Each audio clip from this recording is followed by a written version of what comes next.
गणनाकापण्णा YouTube चॅनलवर सर्वांचं स्वागत। अर्थातच मी गणेश साखरे। दरवेळेसप्रमाणे आपण अशा काही लोकांच्या मुलाखती घेतो की ज्यांना समाजाचं देणं घेणं आहे, ते समाजासाठी काहीतरी करू शकतात। मग तो पेशा कोणतेही असो, पैसा हा दुय्यम भाग। अशाच एक अमरावतीतील खापर्डे बगीच्यात असलेले डॉक्टर राहुलजी कळू यांची मुलाखत आपण घेत आहोत। त्यांचं वैशिष्ट्य म्हणजे त्यांनी हार्टचे हजारो ऑपरेशन करूनसुद्धा त्यामधून एकही फेल गेलं नाही। हॉस्पिटल म्हटल्यानंतर साफसफाईला फार महत्त्व। साफसफाई किती वेळ करता तुम्ही? 4-5 वेळा। म्हणजे पॉश? हां, कोणा सांगितलं नाही तरी करता? हां। काय नाव म्हटलं तुमचं? नर्मदा यादव।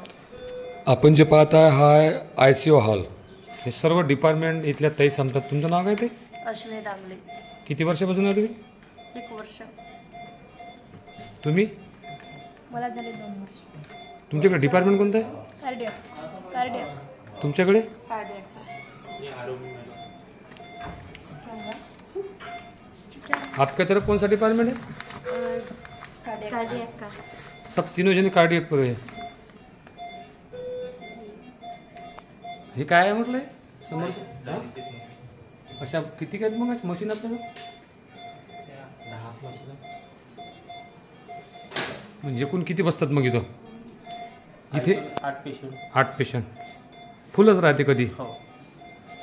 साहेबांच्या इथं मग किती राहतात साहेब? सकाळी 11 ते 1 आणि संध्याकाळी 5 ते 4 1 ते 4 मध्ये केसेस राहतात। रोज किती होतात मग इथं? 2-3 एनजीओ होतात, 4-5 एनजीओ। काय व्यवस्था दवाखान्यात बरोबर आहे? चांगली आहे ना? काय तुमचं कशात झालं ऑपरेशन? हे आहे डॉक्टर राहुल कळू यांचं ICU, जिथे 8 पेशंट राहू शकतात। जिथे ऑपरेशन केलं ते ऑपरेशन थिएटर। 1000 आतापर्यंत सर्जरी केलेल्या आहेत त्यांनी। डॉक्टर राहुलजी कळू यांच्या आवाजातच एवढा गोळावा आहे की अर्धा पेशंट ते बोलल्यानंतर दुरुस्त झाल्यासारखं होतं। किती वेळ लागला या सर्जरीला? पाऊण तास लागलाय। पाऊण तास 2 स्टेंट टाकायला, म्हणजे अर्धा तास ते 1 तास लागतोय हे सगळं करायला। आता म्हणजे 1000 ऑपरेशन म्हणजे सवय झालेली असेल? हो, आमचं रोजच आहे काम। हां, हा सर्व स्टाफ आहे। एवढं मोठं व्यक्तिमत्व असल्यावर सुद्धा कुठल्याच प्रकारचं त्यांना गर्व नाही, हे एक वैशिष्ट्य आहे त्यांचं। हां, हे कशाचं आहे? म्हणजे इथं कशी लायब्ररी कशी काय सर? मग हे ठेवावं लागतात जेव्हा, म्हणजे लायब्ररी नाही आहे? लायब्ररी नाही आहे, हे सगळे स्टेंट आहे। यांना हा स्टेंट टाकला जातो, आपल्या कॅथलॅबमध्ये ठेवावं लागतात, कारण की कुणाला कुठली साईज लागेल सांगता येत नसते। अच्छा अच्छा। त्याच्यामुळे सगळ्या साईजचे स्टेंट इथे अवेलेबल असतात। म्हणजे इमर्जन्सी एन्जिओप्लास्टी जरी असली तरी मग त्यांना आपण ते टाकू शकतो। ते वेगवेगळ्या कंपनीचे स्टेंट आहे, बलून आहे, सगळं अवेलेबल असतं इथं पहिले। हे तेच आहे? हे तेच आहे, खालचे पण स्टेंट आहे। हे ठेवाच लागतं तुम्हाला? कारण की वेळेवर आणू नाही शकत ना आपण। हां हां, म्हणजे पहिल्यापेक्षा ही प्रक्रिया फार सोपी झाली।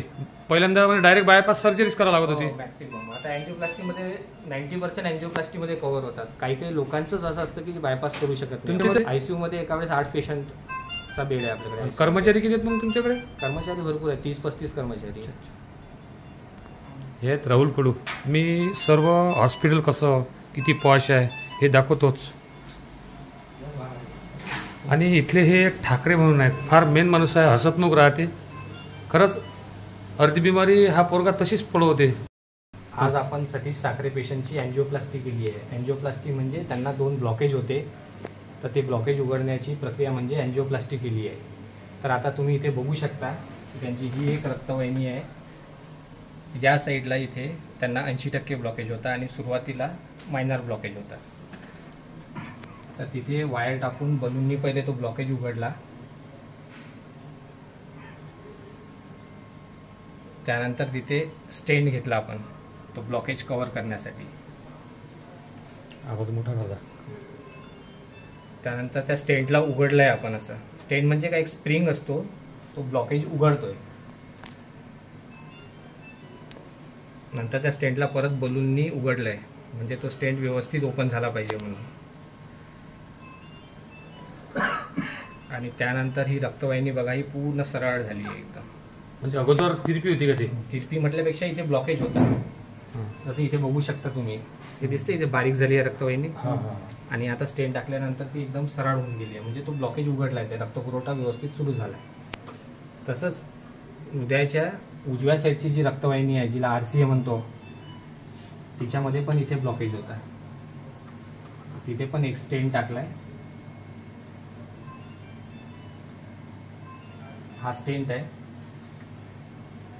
स्टेंट म्हणजे काय? एक स्प्रिंग असतो, तो त्याचं चित्र दाखवतो मी तुम्हाला. स्टेंट म्हणजे एक स्प्रिंग असतो, त्याचं चित्र दाखवतो मी तुम्हाला. तो उघडल्यानंतर काय सगळे ब्लॉकेज कव्हर करून घेतो. आता बघा, हे स्टेंट टाकल्यानंतर ही रक्तवाहिनी स्मूथ होऊन गेली आहे, एकदम एकसारखी होऊन गेलेली आहे.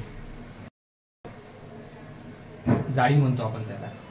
ते ओपन झाल्यानंतर सगळे ब्लॉकेज एकीकडे चालले जातात आणि रक्तपुरवठा त्याच्यामधून व्यवस्थित चालू होतो.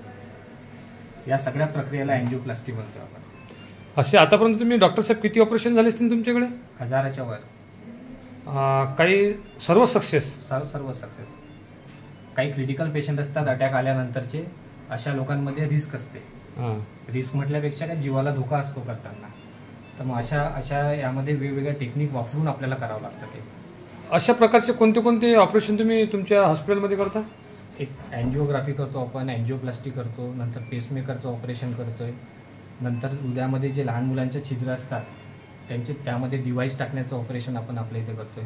बरं, इथे तुमची इथं फ्रीमध्ये आहे की? हो, हे फ्रीमध्ये आहे. महात्मा ज्योतिबा फुले योजनेअंतर्गत फ्रीमध्ये होतं इथे. अच्छा. तरी अंदाजे किती रुपयापर्यंत इथं ऑपरेशन फ्रीमध्ये होऊ शकते महात्मा ज्योतिबा फुलेमध्ये? इथे एका पेशंटचं 5 लाखापर्यंतचं ऑपरेशन फ्रीमध्ये. कुठले कुठले? हेच हृदयाचे सगळेच ऑपरेशन. अच्छा. हृदयाचे मी जेवढे सांगितलं, बायपास सोडून बाकी सगळे ऑपरेशन, अँजिओग्राफी, अँजिओप्लास्टी, हृदयामध्ये छिद्र असलेले त्याच्यात डिव्हाइस टाकणं, हे सगळं फ्रीमध्ये होतं. हे हृदयाचे जे ऑपरेशन आहेत याचे प्रकार किती आहेत? ऑपरेशनचे प्रकार म्हटलं की हे ब्लॉकेज असतं ते.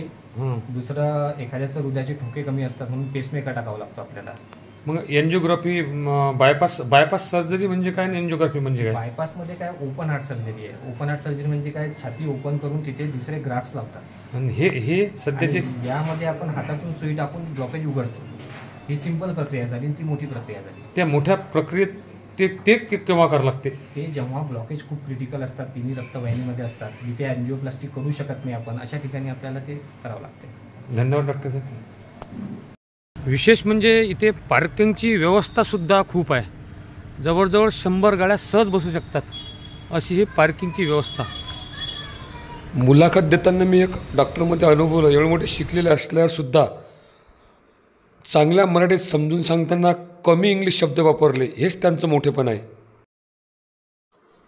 आणि विशेष म्हणजे येथे ऑपरेशन फुकटात होते, कारण इथे आहे महात्मा ज्योतिबा फुले आरोग्यदायी योजना. फक्त आधार कार्ड आणि राशन कार्ड आणा आणि ऑपरेशन करून घ्या, अशी ही व्यवस्था आहे. आपल्याला प्रॉब्लेम आल्यास नक्कीच या हॉस्पिटलला भेट द्या. गन्ना का फन्ना यूट्यूब चॅनल दर्यापूर.